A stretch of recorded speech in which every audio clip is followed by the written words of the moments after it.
მოგესალმებით ბიბლია ყოველ დღე სახელითა მამისათა დაძისათა და წმინდისა სულისათა მეგობრებო გთხოვთ გამოიწერეთ არხი დაალაიქეთ მოიწონეთ ვიდეო და გაუზიარეთ რაც შეიძლება მეტ ადამიანს ამით თქვენ დაეხმარებით არხის განვითარებაში ღმერთმა დაგლოცოთ ღმერთმა გაგახაროთ მშვიდობა და ღვთის მადლი თქვენ და თქვენ სახლს დღეს ვაგრძელებთ კითხვას სწავლას წმინდა მამის გამარტებით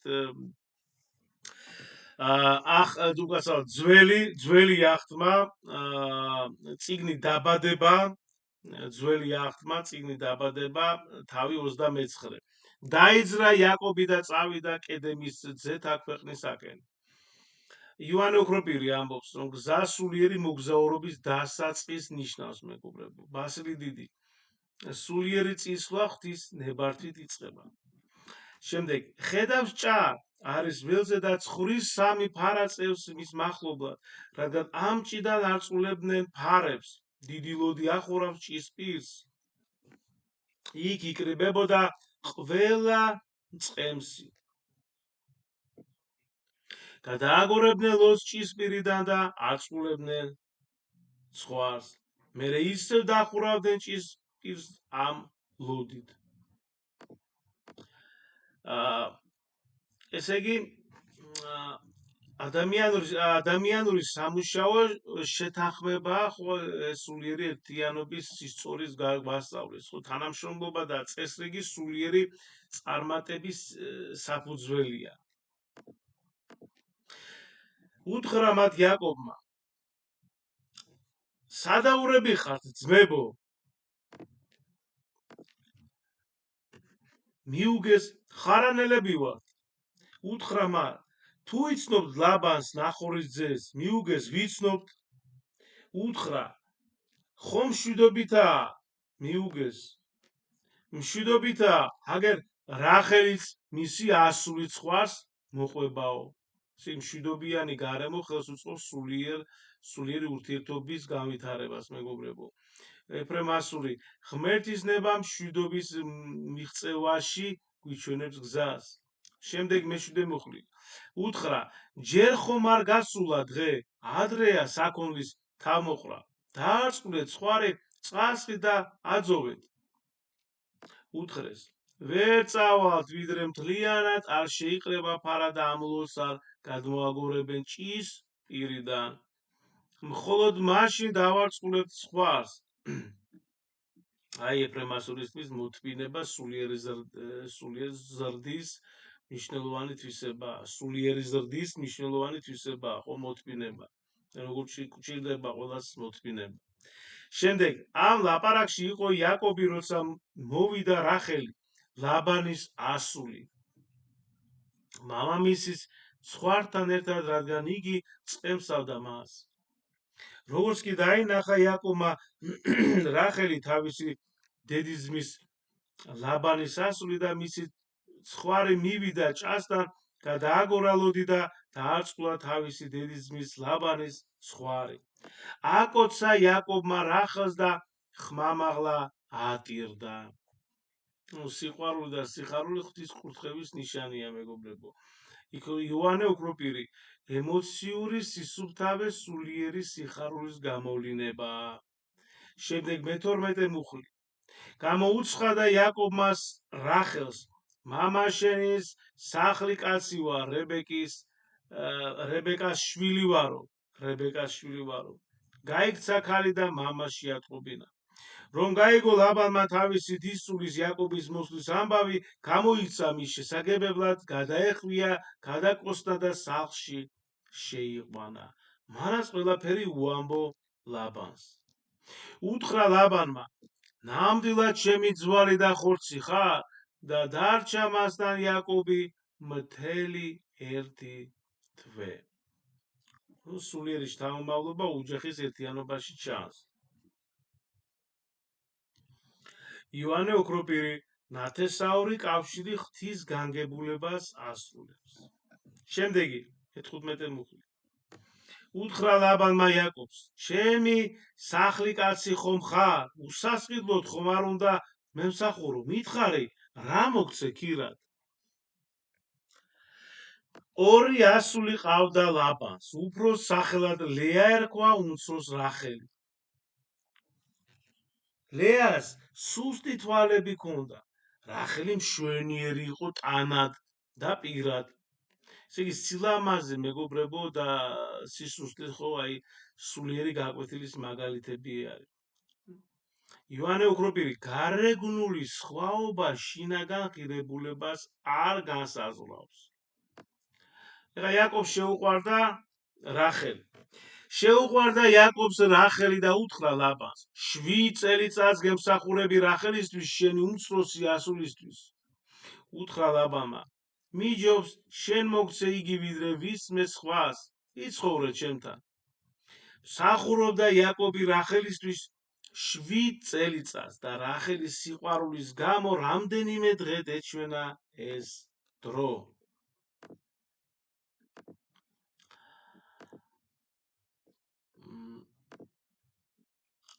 უკაცრავად, ხო. შემდეგი, ანუ ნახეთ სიყვარულის შრომას გამარტივებს და სიხარულს მატებს.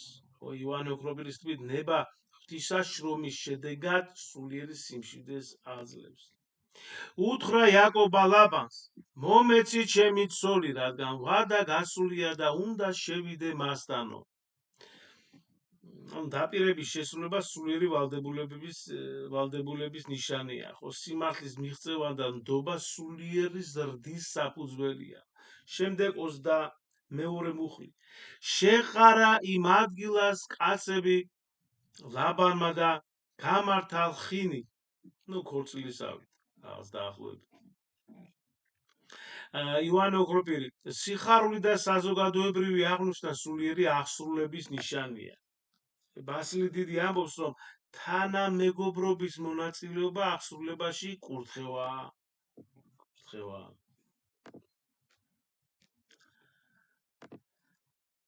შემდეგი,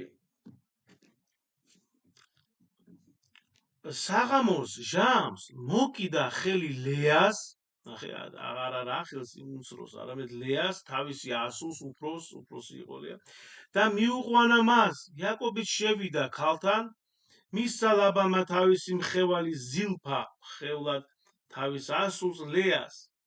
დილა რომ გათენდა ხედავს ლეას ლეა არის მასთანო, იაკობი ხედავსო. უთხრა ლაბანს: ეს რა მიყავი? განა რახელისთვის გემსახურებოდი? რატომ მომატყუე? ნახეთ, შეცდომებისა და მოტყუების შედეგი სულიერ გაკვეთილებს გვასწავლის. ბასილი დიდის თქმით, მეგობრებო, განსასწრებელი და დაბრკოლებები სულიერი ზრდის საშუალებაა.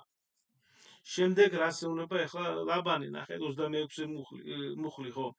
უთხრა ლაბანმა: ჩვენში წესად არ არის უფროსზე ადრე უმცროსის გათხოვებაო.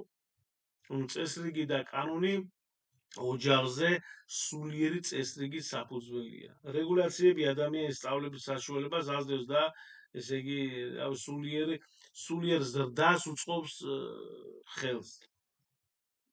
ეხლა ნახეთ 27 მუხლი, რას უნდა კიდე აგრძელებს ლაბანი. ბარემ გაასრულე 7 და მერე უმცროსაც მოგცემთ იმ სამსახურისთვის, რასაც გასცევთ ჩემთან კიდევ 7 წელიწადს. ანუ კიდე 7 წელი დარჩიო, მემსახურეო, კიდე 7 წელიო და აი მერე რახელსაც გაგატანო. შემდეგი, ასეც მოიქცა იაკობი, გაასრულა 7 და მისცა ლაბანმა რახელი თავისი ასული ცოლად. ესე იგი, ნახეთ მეგობრებო, ბასილი დიდის თქმით, მოთბინება და სიმართლის დაცვა საბოლოო კურთხევას იძლევა. ფრემასური ამბობს, რომ ღვთის ნება აღსრულდა, აღსრულდება მხოლოდ ვალდებულების შესრულებით. შემდეგი 29 მუხლი. მისცა ლაბანმა თავისი მხევალი ბილჰა მხევლად თავის ასულს რახელს. თანხლები ადამიანები ოჯახში სულიერ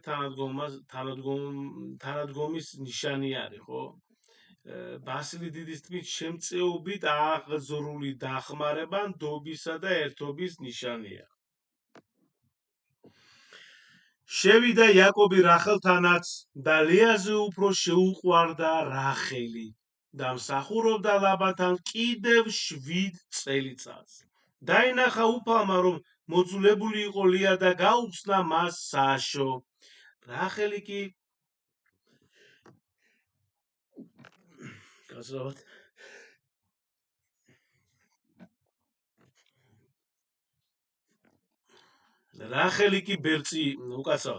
რახელი კი ბერწი იყო.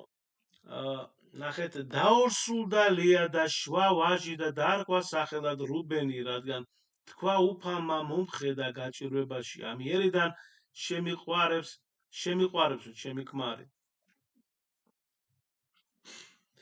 კვლავ დაორსულდა ლია და შვა ვაჟი და თქვა ესმა უფალს, რომ მოძულებული ვარ და მომცა ესეც უწოდა ვარ სახელად სიმონი. კვლავ მიუდგა ლია და შვაძე და თქვა ახლა კი შემომევლება ჩემი ქმარი, რადგან 3 ვაჟიშვილი უშვი, ამიტომაც უწოდა სახელად ლევი. ლევი სხვათა შორის მეგობრებო ერქვა მათე, მის დაწერა სახარება, პირველი სახარება, ხო, მათეს სახარება, მათე მებაჟე, ხო, გახსოვთ, მათეს ერქვა ნამდვილი სახელი ლევი. ანუ ბასილი დიდის თქმით გაძლიერება და კურთხევა სულიერი წარმატების ნიშანია. ეფრემ ასური, ღვთის წყალობა ოჯახის ერთგულებას ახასიათებს, ხო? და ბოლო მუხლი კვლავ დაორსულდა და შვა ვაჟი და თქვა ახლა კი მადლობ უფალს, ამიტომ უწოდა ვარ სახელად იუდა და შეწყვიტა შობა. აი წმინდა მამის, ესე იგი იოანე ოქროპირის თქმით მადლიერება ღვთის წინაშე სულიერი, ესე იგი როგორ გითხრათ, აი სულიერი სიმდიდრის ნიშანია. ბასილი დიდი სულიერი დასვენება და კმაყოფილება ღვთის კურთხევის შედეგია. მეგობრებო, ყველა ვინც მისმენდით, ღმერთმა შეგიწიროთ და გაიხარეთ მადლი უფლისა ჩვენისა იესო ქრისტესი და სიყვარული ღვთისა და მამისა და ზიარება სული საწმინდისა იყოს თქვენ ყოველთა თანა. ამინ. გაიხარეთ. მადლობა.